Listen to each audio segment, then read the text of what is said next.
সকালে উঠে খাওয়ার চিন্তা। এই দেখো সবজি কাটছে, দেখো আজকে রান্না হচ্ছে, বাড়িতে কোনো দিন হয় না। এখন আমি একা, কালকেও রান্না হয়নি করব বলেও, আজকে হচ্ছে। এই দেখো সকাল থেকে চা খাইনি, এখনও এসছে বুঝু, এখন চা করব। এই দেখো হবে বেগুন ভাজা হবে, আজ রান্না হবে। এই দেখো কুমড়ো আলুর ডালনা হবে, আর ওখানে চচ্চড়ি কাটছে, চচ্চড়ি আবার রান্নার পর দেখাবো। আবার ওই দেখো বাড়ি ঘর ধরে ও লেগেছে, ও রুটি খাবে বলেছে, রুটি করো, লেবার লেগেছে। এই দেখো বাড়ি ঘর তো পরিষ্কার করছে। দেখো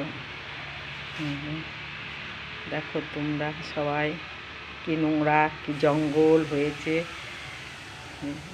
বাড়ি ছিলাম না, সব জঙ্গল অপরিষ্কার।